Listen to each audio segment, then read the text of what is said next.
Buenos días, buenas tardes, buenas noches, hermanos. Saludos a todos que están viendo esta noche. Gracias por estar con nosotros y por tomar el tiempo para estudiar la Biblia, para crecer espiritualmente, para avanzar el reino de Dios. Y yo sé que para Dios esto es tan importante y mantiene y ayuda con la conexión que tenemos con Él. Y quiero saludar a todos aquí en Los Ángeles, los hermanos que están escuchando en Latinoamérica y en Madrid, en España. Gracias por conectarse. Acá hay hermanos hasta Barcelona que están escuchando. Saludos a todos y gracias por estar con nosotros. Y estamos empezando una serie nueva, estudiando y mirando las parábolas que enseñaba Jesús. Y muchas historias importantes que tienen el corazón del cristianismo, que tienen el enfoque de Jesús que él tenía con las enseñanzas de Jesús y dando el enfoque y el tiempo en las prioridades de Jesús. Y aprendemos mucho de lo que Jesús vino para dar al mundo, a nosotros. Y muchos no entendían bien el enfoque de Dios y que eran las prioridades de Dios. Y la religión en realidad andaba bastante mal en la época de Jesús. Entonces Jesús, cuando vino, una de sus prioridades claramente era ayudarnos a entender cómo practicar la religión, cómo practicar el cristianismo o la religión de Dios, ¿no? Empezó con los judíos que ya tenían más que 1000 años conectados con Dios y siendo el pueblo de Dios, pero habían caído muchos errores que son muy, muy humanos, muy comunes, en que podemos ver en todas las religiones realmente, pero especialmente en el cristianismo, y errores que hemos visto que pueden lastimar a mucha gente, y por eso muchos en el mundo tienen como un rechazo, como una actitud negativa contra la religión. Entonces, Jesús vino para corregir mucho de eso. Por eso pasó 3 años con los apóstoles, ayudándoles a entender lo que significaba tener fe, vivir por fe, lo que significaba ser un hombre o una mujer de Dios, lo que significaba ser una persona espiritual.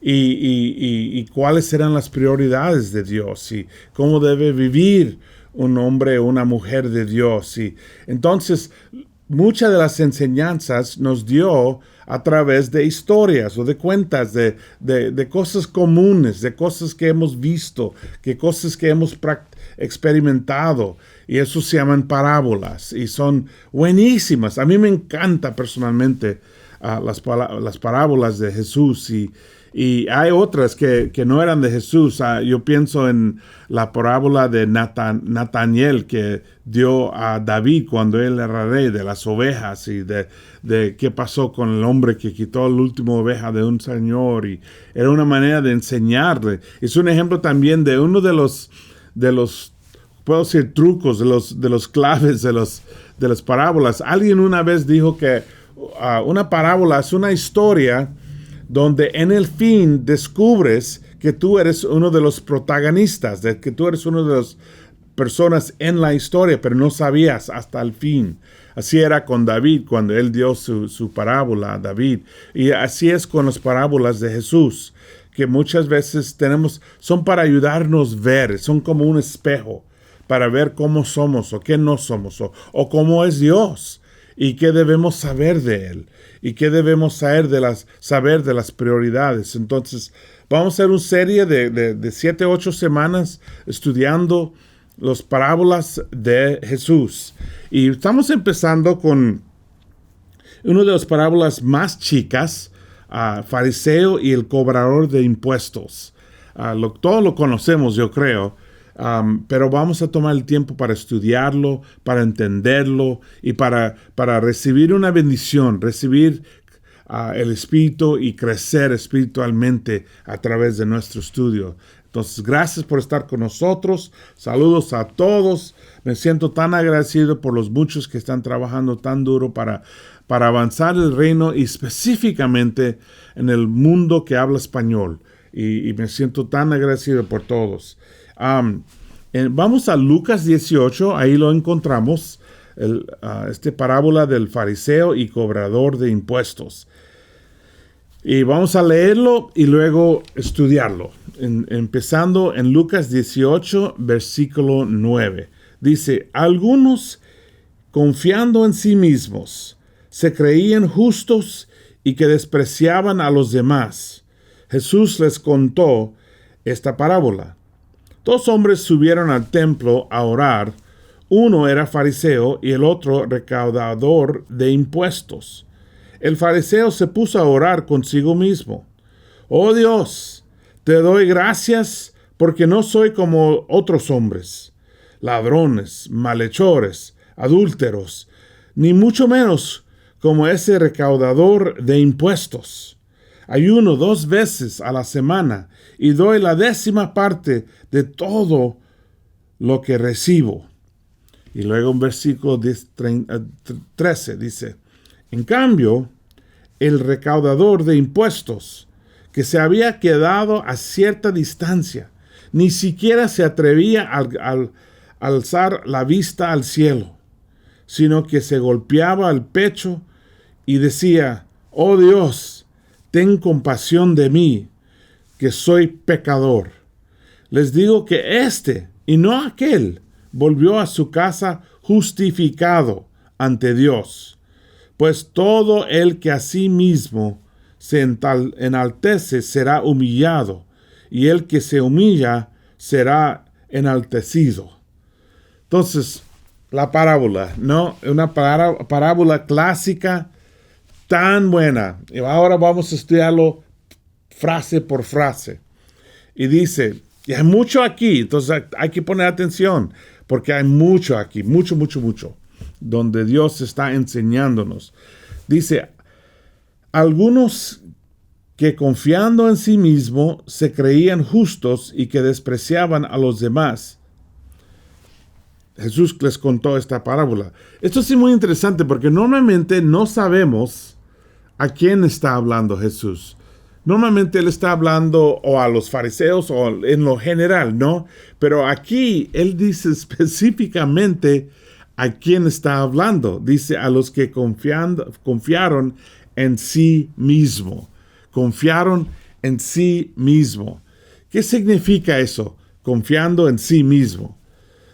Es cuando uno no ve su necesidad, cuando uno no entiende la necesidad que tiene, que su confianza viene de sí mismo, viene de lo que hace, viene de quién sabe dónde, puede ser su apariencia, su dinero, su educación, su talento, su carrera, pero cosas de sí mismo, ¿no?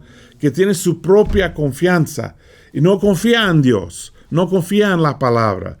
Y casi siempre, si no da cuenta de su necesidad para Dios, es que está tan confiado, tanta confianza en sí mismo. Entonces, confiando en sí mismo, uno no ve su necesidad.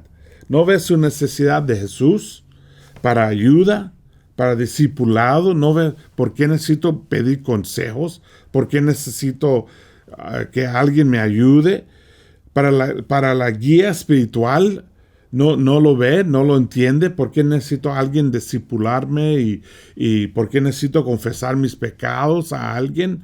¿No? Y no es tanto la práctica, claro, es la práctica, pero más importante es más, tiene que ver con dónde está su corazón.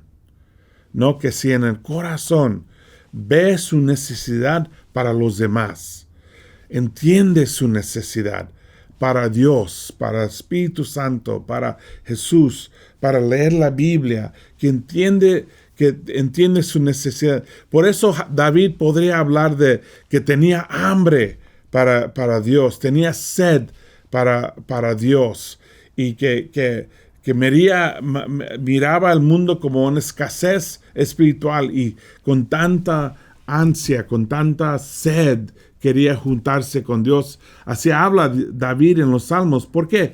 Porque estuvo bien consciente de su necesidad.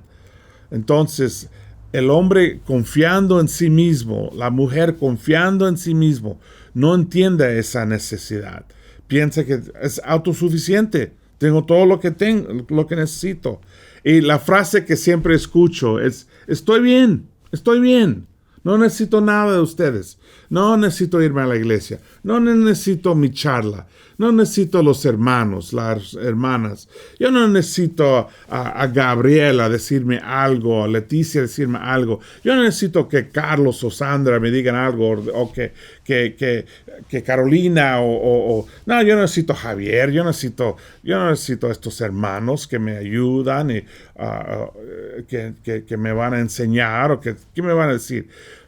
Más bien se sienten autosuficientes, ¿no? Y la verdad se nota porque no están leyendo su Biblia mucho.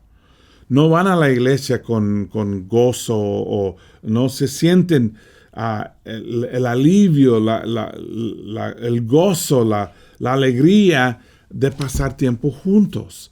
Eso uno se siente cuando ve su necesidad, cuando entiende, yo necesito mi Señor. Yo necesito leer mi Biblia. Yo necesito pasar tiempo con Dios. Y si no lo pasa con Dios, se siente eso. Si sale de la casa sin orar o sin leer la Biblia, se siente eso todo el día. Está consciente de que yo tengo este hambre. Que no puede decir no necesito a Jesús o no necesito la iglesia o no necesito mi charla o los hermanos. No puede porque sabe y entiende y está conectado en su corazón, su cerebro al Espíritu. Y el Espíritu siempre nos dice adentro, necesitas a Jesús, necesitas Dios, necesitas conexión espiritual. Pero el hombre o la mujer no espiritual, autosuficiente, suficiente, no necesita a otros. Entonces, a ellos está hablando en este parábola Jesús. A ellos Él está conectando, ¿no? En versículo 9 dice, 2 hombres subieron al templo a orar. Uno era fariseo, el otro recaudador de impuestos. 2 tipos, no 2 caracteres, dos personas distintas, diferentes. Y cada uno representa algo importante aquí. El fariseo representa al hombre religioso, líder religiosa, persona importante en la comunidad, ¿no? Ahora, hay que entender algo de los fariseos. En la realidad, los fariseos no eran malas personas. Aquí tengo una descripción que dice, los fariseos eran un movimiento social, una escuela de pensamiento en el Levante durante la época de judaísmo del Segundo Templo. Después de la destrucción del Segundo Templo en el año 70 S, época cristiana, las creencias farisaicas se convirtieron en la base fundamental litúrgica y ritualista del judaísmo rabánico. O sea, esto es lo que está diciendo, es que eso era vamos a decir, la filosofía o la filosofía religiosa de la religión de los judíos en aquel tiempo, que poco a poco llegó a ser lo que conocemos hoy día como judaísmo. Ellos eran un movimiento que impactó a todo el judaísmo. Y lo que vemos hoy día en la cultura judía viene de ellos. Pero lo importante que necesitamos saber es que los fariseos no empezaron mal. Empezaron en la época cuando los griegos habían conquistado a Judea y conquistaron a todos los hebreos y los griegos tenían una filosofía de no solamente conquistar con fuerza militar, pero también con la cultura. Su dicho era hacer el mundo griega, ¿no? Hacer el mundo como los griegos. y entonces enseñaron su idioma, enseñaron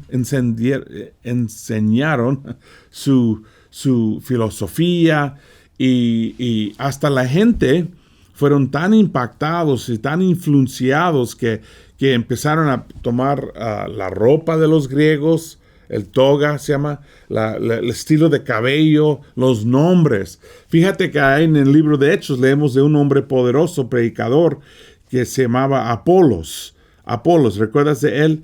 Y era judío, pero tenía nombre griega, nombre de un dios falso.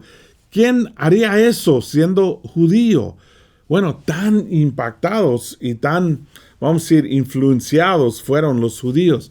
Pero los fariseos, al contrario, ellos decidieron que no iban a ser influenciados, no iban a cambiar, que iban a ser fieles al Señor, fieles a las costumbres de Dios o la palabra de Dios y establecer una cultura de los judíos. Y eso ellos eran la vanguardia de eso, los fariseos. Entonces su intención en el principio fue muy buena, muy buena. Y querían ser un ejemplo para todo el mundo de hombres y mujeres fieles. El problema viene cuando uno piensa y se dedica más a ser ejemplo que a ser obediente. Es decir, que los fariseos empezaron a poner ropa distinta para mostrar al mundo que eran fariseos. Orar públicamente, mostrando al mundo que oraban ellos con frecuencia, 3 veces por día, ¿no? Y tenían ropa que enseñaban hasta cuántas veces oraban ellos. Es decir, que su religión fue muy enfocada en lo external, ¿no? En parecer bien y actuar bien, pero no para ser buen ejemplo para la comunidad, más bien para mostrar que eran los mejores. Y eso es algo muy fácil pasar a cualquier persona. Eso eran los fariseos. Ellos eran los que peleaban más con Jesús, los que discutían con él, los que demandaron que Jesús fuera crucificado. Eran ellos. ¿Por qué? Porque Jesús los hacía parecer mal. Y eso era su meta, parecer bien, para ser los rectos, para tener la apariencia. Todo era la apariencia. No el corazón. No lo que está pasando adentro. No eran honestos. No admitían sus errores. No admitían sus faltas. Y la verdad, para ser justo, no eran todos los fariseos, porque había fariseos que apoyaban a Jesús. Sabemos José de Arimatea, él dio su tumba para Jesús. También eran varios, ¿no? Nicodemo era seguidor de Cristo también, era también fariseo. Y algunos se convirtieron, pero la mayoría, eso era su cultura, todo de afuera, ¿no? Y el otro en la historia es el cobrador de impuestos. Y él que era, bueno, ya sabemos, cobrador de impuestos, y todavía hay cobradores de impuestos. No son las personas más queridas, no son las personas preferidas, no son las personas que invitamos a celebrar la Navidad, ¿no? Las Navidades o Pascua o no son las personas que invitamos a cenar en nuestras casas. ¿Por qué? Porque siempre eran más bien los enemigos, ¿no? Yo tengo una definición aquí, los recaudadores de impuestos, también conocidos como publicanos, se mencionan muchas veces en la Biblia, principalmente en el Nuevo Testamento. Fueron vilipendiados por los judíos de la época de Jesús debido a su percibida codicia y colaboración con los ocupantes romanos. Es decir, que ellos trabajaban para los romanos. Ellos cobraban impuestos para los romanos, sacando el dinero de los judíos. Y el sistema era que los romanos les decía, por ejemplo, tú necesitas sacar 12% de todo lo que ganan las personas en este pueblo. Y lo que tú quieres cobrar sobre, tú te quedas con eso. Y te demandamos un ejército para ayudarte, unos soldados. Entonces, cada cobrador de impuestos tenía unos soldados respaldando su trabajo y como podrían cobrar cualquier cosa, cualquier precio, recobraban ellos cobraban a la gente 20, 30%, doble lo que pedían los romanos. Y no podían hacer nada la gente del pueblo, tenían que pagarlo.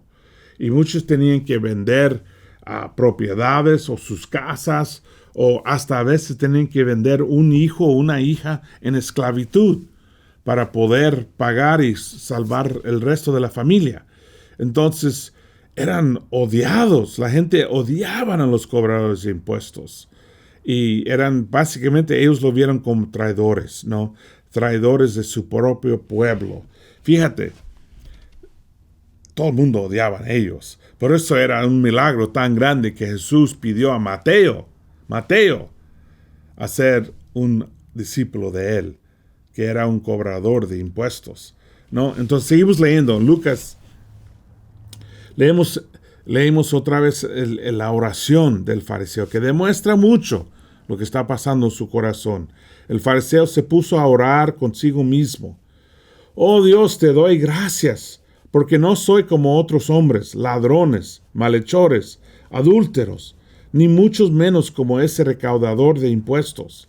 Ayuno 2 veces a la semana y doy la 10ª parte de todo lo que recibo. Mira, ahí vemos su oración que demuestra mucho. Ojalá que podamos verlo, ¿no? Y que así no debe ser. Así no debe ser una oración, ¿no? No debe ser así. Pero yo creo que a veces ni entendemos que está mal aquí, ¿no? Y es importante identificarlo, porque ¿para qué? Para ver si está en nuestros corazones. Y si te crees que, oh no, yo nunca soy como este fariseo, entonces tú eres exactamente como este fariseo, porque estos son pecados con que todos luchan, son pecados que todos tenemos. Y el error más grande de este fariseo es pensar que no tenía pecado, ¿no? Que hablar de sus buenas cosas, ¿no? Su oración era súper egoísta, ¿no? Mucha vanidad, mostrando todo lo bueno de él, pero no confesando su pecado, no reconociendo sus errores o lo malo que ha hecho en su vida. Esta es la cosa que aunque somos cristianos, aunque somos discípulos de Cristo, todos caen en errores, todos cometemos errores. Por eso no somos salvos por nuestra rectitud, somos salvos por la gracia de Dios. Puramente la gracia de Dios. Y por la gracia de Dios nos debe motivar a tratar de vivir una vida recta, una vida buena, siendo honestos, haciendo lo bueno, lo correcto, y eso debe motivarnos. Pero si somos honestos, seguimos cometiendo errores, cayendo de vez en cuando. La diferencia entre un cristiano y un no cristiano no es la perfección, tampoco es la rectitud. Tratamos de vivir una vida recta. El no cristiano ni trata. Y cuando nosotros caemos en pecado, nos arrepentimos, lo confesamos y nos arrepentimos. El no cristiano no lo confiesa y no trata puede tratar o no trata de cambiarlo. Eso es la diferencia. En cuanto a quién es más recto, todos somos pecadores realmente. Él no reconoció nada de eso. Pura vanidad. Autoglorificándose él. Autoglorificación. Hablando de sus cosas buenas, de todo lo bueno que hace. Y aquí está un problema muy grande, que si no confesamos el pecado, no estamos pendientes, no sabemos, no nos damos cuenta del pecado que tenemos en nuestros corazones. Por eso es tan importante ser honestos y abiertos. Y eso nos mantiene nos mantiene humilde y nos ayuda a ver nuestra necesidad. Las mejores oraciones que yo tengo en mi vida, en mi historia de mi vida, son las oraciones cuando estuve o sufriendo o viendo mi necesidad, viendo mi debilidad, reconociendo mi escasez espiritual o mi pobreza espiritual, reconociendo que soy débil, que necesito para ser un hombre que ama, honesta, pura y camina con Dios. Yo necesito mucha ayuda y reconociendo eso. Y eso me ayuda a mantener los pies plantados en la tierra y no caminar pensando que soy mejor que nadie. Pero él no tenía eso, estuvo completamente desconectado. Entonces la pregunta es para nosotros, preguntarnos si hay egoísmo en el corazón, si hay vanidad en el corazón, si estoy glorificándome yo mí mismo en vez de glorificando al Señor. Y si no lo ves, te aseguro 100% que no lo estás mirando bien. Pregunta a otros. No, la cosa no es si lo tengo o no lo tengo. La cosa es si lo reconozco y si lo niego y si lo estoy crucificando y si estoy superándolo. Porque todos lo tenemos. Es increíble. Yo recuerdo una vez, estuvimos a Michelle y yo hablando con un grupo. En una hermana estuvo enojado con la otra hermana y dijo, es que yo no puedo creer que esta hermana pensó que yo era envidiosa de ella, que yo tenía envidia en mi corazón.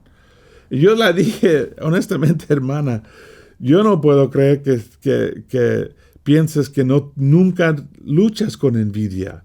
Todos luchamos con eso. Todos. Y lo importante es no es descubrir si lo tenemos. Mejor creer que sí lo tienes. Más bien, ¿cómo puedo crucificarlo? ¿Cómo puedo quitarlo o matarlo o negarlo o taparlo con amor y apreciando a los demás? Eso es una vida honesta, una vida viviendo en la realidad, ¿no?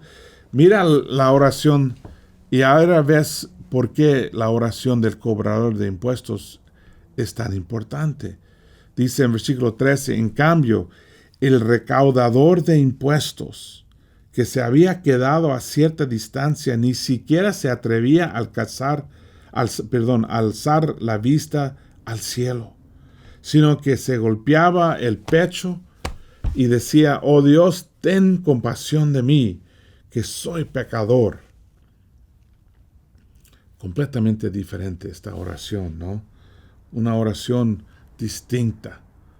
El recaudador de impuestos se quedó a una cierta distancia. No se atrevía a alzar la vista al cielo. No se sentía digno. No se sentía digno de mirar al Señor. Normalmente los judíos oran con manos abiertas mirando al cielo. En esa época, hoy día más abajo, pero todavía siempre con las manos abiertas. Él no se sintió digno de mirar arriba y pegó el pecho, que en aquel tiempo era un señal de humildad, de ser quebrantado. Hoy día a veces mucha gente lo hacen para parecer esto, para la apariencia, pero en ese tiempo eso era señal de que he hecho algo muy malo y me siento mal de esto. Y dice, sino que se golpeaba el pecho y decía, oh Dios, ten compasión de mí, que soy pecador, que soy pecador. Él no pidió reconocimiento, ni pidió nada bueno, en sentido de cosas materiales o más dinero, o más riquezas, o más casa, o algo así.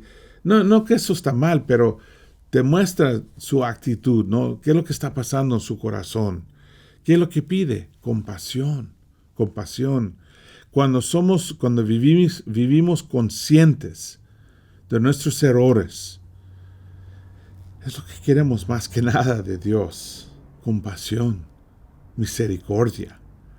Pero cuando estamos con la cabeza llena de todo lo bueno que hemos hecho, más pedíamos recompensa. Dame una casa nueva, un carro nuevo, dame más dinero, dame más habilidad, más talento, más esto. Pero cuando vemos nuestro pecado, Dios, por favor, dame misericordia, dame compasión. Por favor, tenga compasión de mí. Y dijo que soy pecador. Y ahí está algo muy grande. En aquel tiempo, decir soy pecador era una gran cosa. No era algo chiquito. Decir que soy pecador significaba que yo admito mi error. Sería como decir, soy alcohólico, soy drogadicto, soy lujoso, soy no sé qué, cosas malas, ¿no? Cosas que la sociedad, como gritar en la calle, soy quién sabe qué, ¿no? Un ladrón, o soy un adúltero, o he fracasado con mi familia. Sería como decir algo públicamente muy vergonzoso, ¿no? Si fueras un pecador, nadie te va a invitar a las bodas del pueblo, de la comunidad, o a su casa a cenar. No vas a recibir una invitación a hacer nada en la comunidad, porque serías una vergüenza de la comunidad. Y él lo reconoció. Y él dijo, mira, Dios, yo soy un pecador. Y hoy día todo el mundo dice, soy pecador, pero todo el mundo piensa que somos pecadores y la verdad no indica nada. Es una palabra religiosa que no tiene mucho sentido hoy día. Pero en ese tiempo tenía un impacto grande decir eso. Si vemos los dos, la diferencia entre los dos, el fariseo jactancioso, orgulloso, compara él mismo con el cobrador de impuestos. Ahí es clave, ¿no? Es clave de su orgullo, que está comparándose sus fuerzas con las debilidades de otro. Es lo que hace un orgulloso. Mira sus fuerzas. Y todos tenemos fuerzas, todos tenemos debilidades, pero también todos tenemos fuerzas.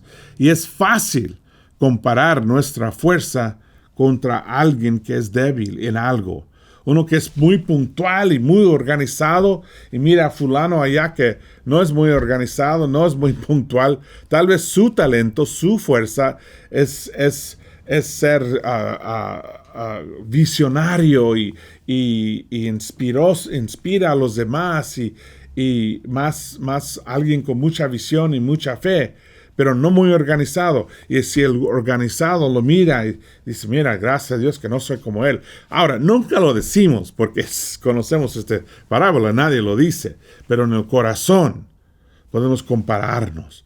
Bueno, yo puedo hablar mejor que ese hermano, o yo soy más organizado que ese hermano. Ese hermano es medio gordo, yo soy disciplinado y no como mucho y siempre hago ejercicios y siempre es fácil comparar nuestras fuerzas contra las debilidades de otros. Es lo que hacía él, comparaba, ¿no?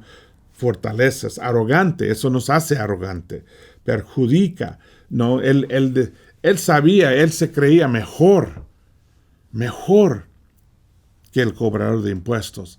Y es fácil ver por qué. Es fácil entender ese sentimiento. Otra vez, todos lo podemos tener. Cuando yo llevaba a los adolescentes o los voluntarios a las comunidades más pobres, yo siempre los enseñaba. Mira, siempre teníamos una plática. Yo les decía, tú no eres mejor que la persona que vas a ayudar.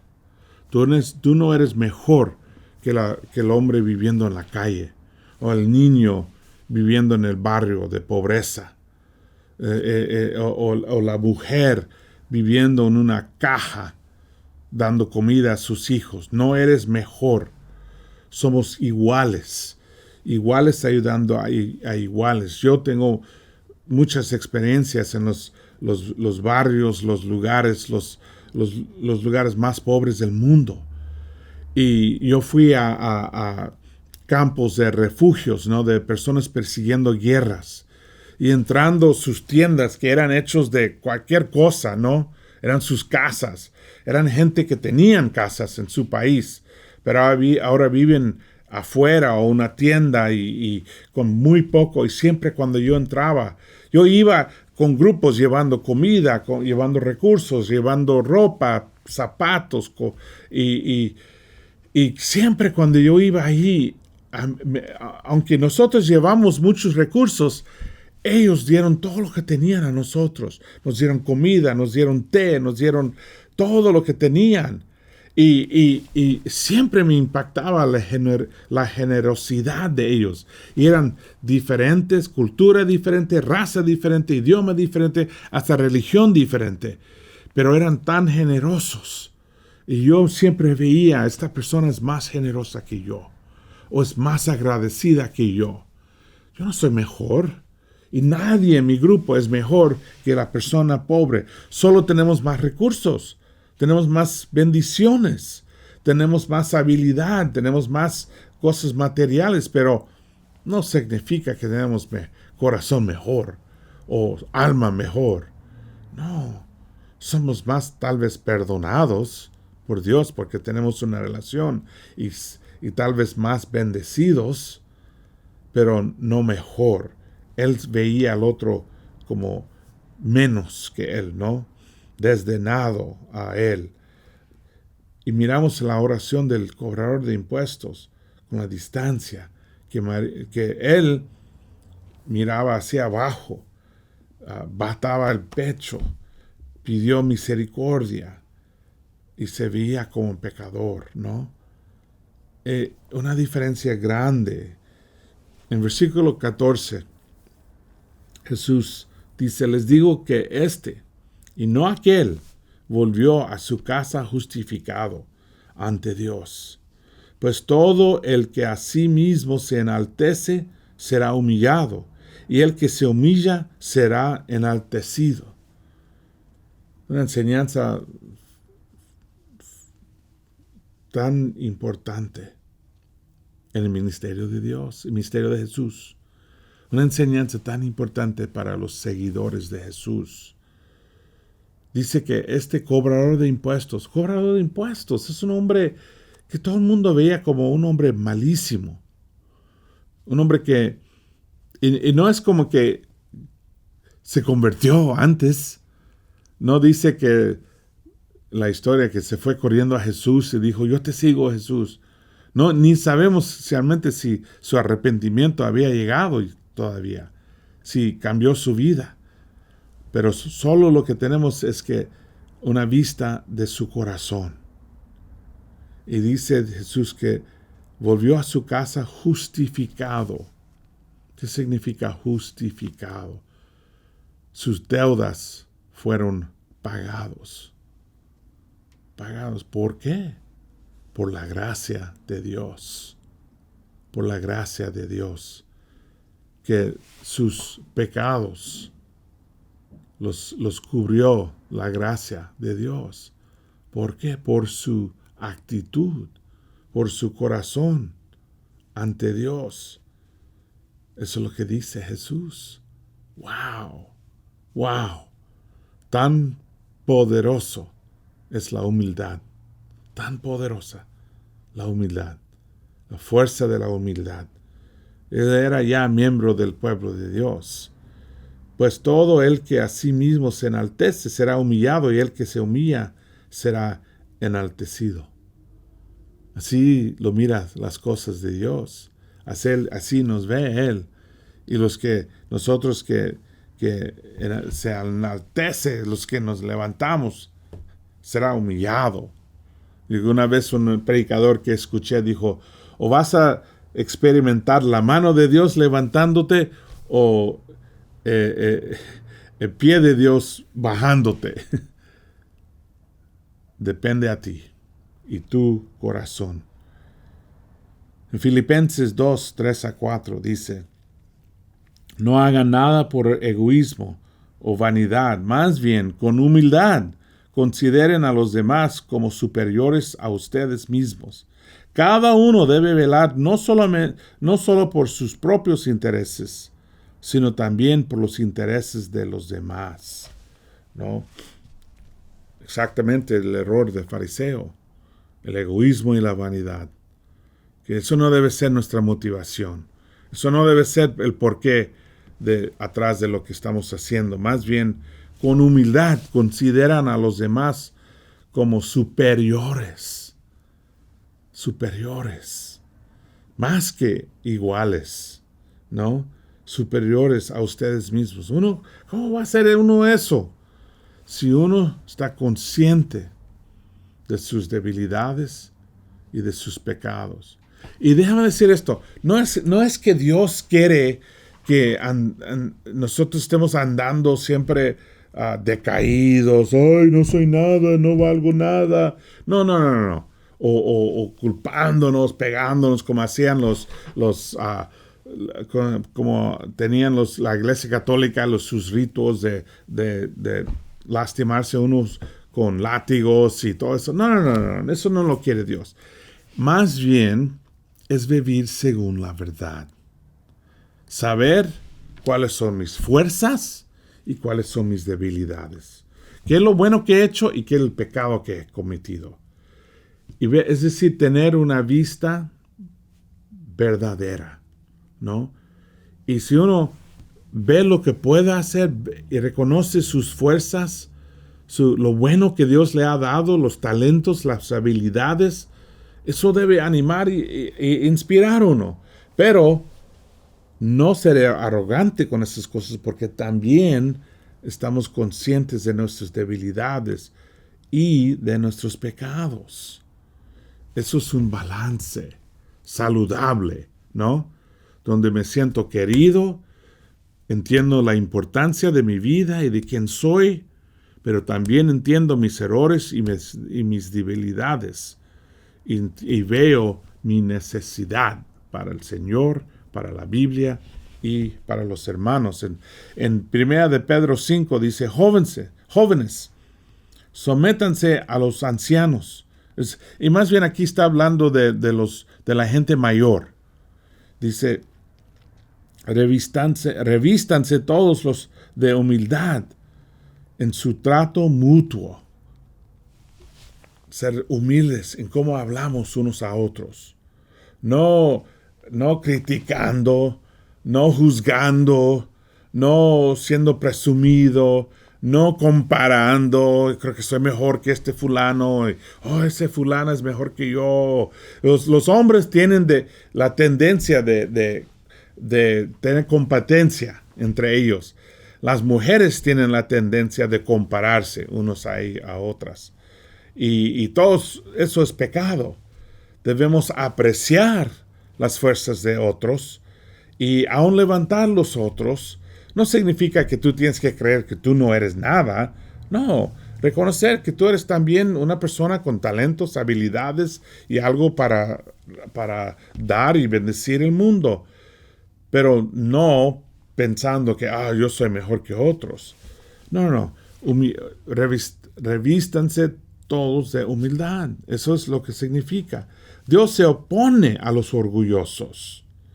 Mira, no queremos ser enemigos de Dios. No queremos vivir de una manera que Dios tiene que humillarnos. No, ten cuidado con eso. Dice, pero da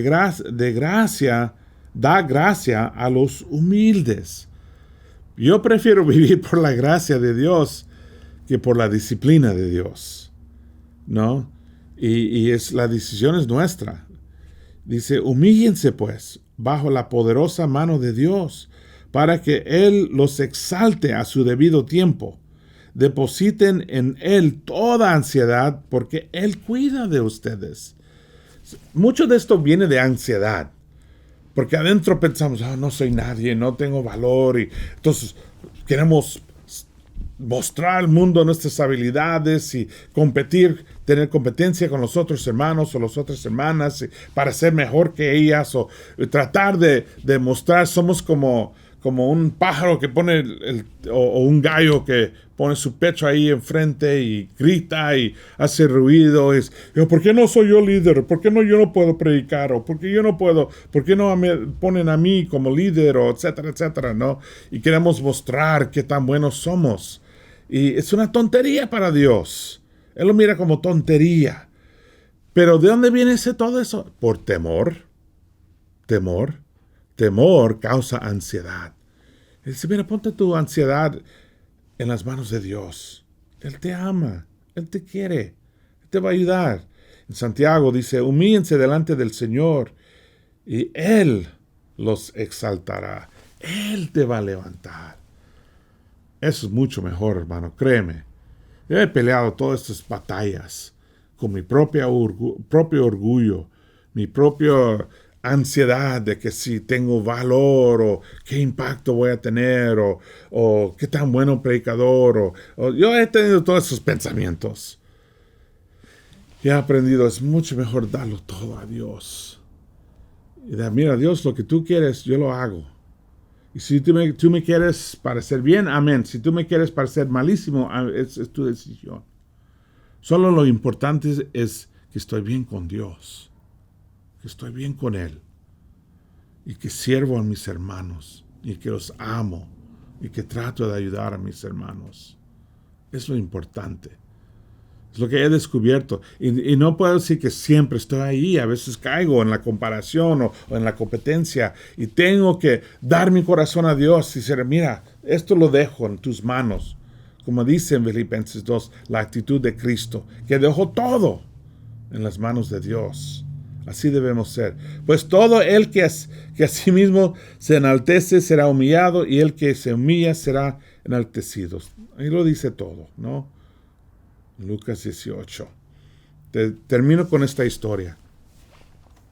Érase una vez un gran matador, se llamaba el Guapo. Y todo el mundo lo vieron como el mejor matador del mundo. Y era muy famoso y la gente gritaron su nombre y aplaudieron, y siempre cuando él salía y todo el mundo tan alegre. Y el problema era que él lo creía. Él caminaba con tanto orgullo, caminaba como un gallo, ¿no? Con todo el orgullo y mataba a muchos toros y era muy famoso. Y un día entró un toro muy grande. Pero hoy él ¿cómo se llaman esas cosas? Como espadas que matan, pum, pum, pum, pum, mató el toro se cayó. Y toda la gente con aplauso y gritos de adoración y de que tan bueno, que tan increíble este hombre tan guapo. Y él empezó a mostrar y postrar su orgullo, básicamente, y mostrando y mirando a la gente, pero dio la espalda al toro. Pero en realidad el toro no estuvo muerto. Se puso de pie y atacó al matador. Y lo pegó bien fuerte, bien fuerte. No se murió, pero nunca se olvidó. ¿Cómo se llamaba el toro? Se llamaba orgullo. Orgullo. Si no estás fijando, te puede matar. Te puede matar. O te puede lastimar muy mal. Entonces siempre ten cuidado del orgullo. Y no hay orgullo más feo que orgullo religioso. Cuando lo que hacemos es para la apariencia. Cuando pretendemos ser algo que no somos. La otra palabra para eso es hipocresía. Y eso ahí tú ves Jesús enojado cuando él habla de hipocresía. Hay que ser honestos. Hay que ser abiertos, hay que vivir y caminar con Dios abierto, honesto, no solamente con Él, pero aún más importante, siendo abierto con los hermanos también. Él dijo, la Biblia dice, confiésense sus pecados, no solamente a Dios, a unos a otros. Ahí está lo importante y la lección de Cristo, ¿no? Él dijo, el más importante entre ustedes será siervo de los demás, porque el que a sí mismo se enaltece será humillado, y el que se humilla será enaltecido. La lección de Jesús. Gracias por estar con nosotros. Gracias por el tiempo que hemos pasado juntos. Saludos a todos los hermanos, Los Ángeles, Latinoamérica, México, Sudamérica, España, Madrid. Hola, ojalá pronto estaré con ustedes. Ya compramos los boletos para ir en junio. Chao. Que Dios les cuide. Buen camino. Gracias por estar este tiempo con nosotros estudiando la Biblia y aprendiendo de Jesús. Si quieres saber más, puedes ir a la página estudiar.laicc.net.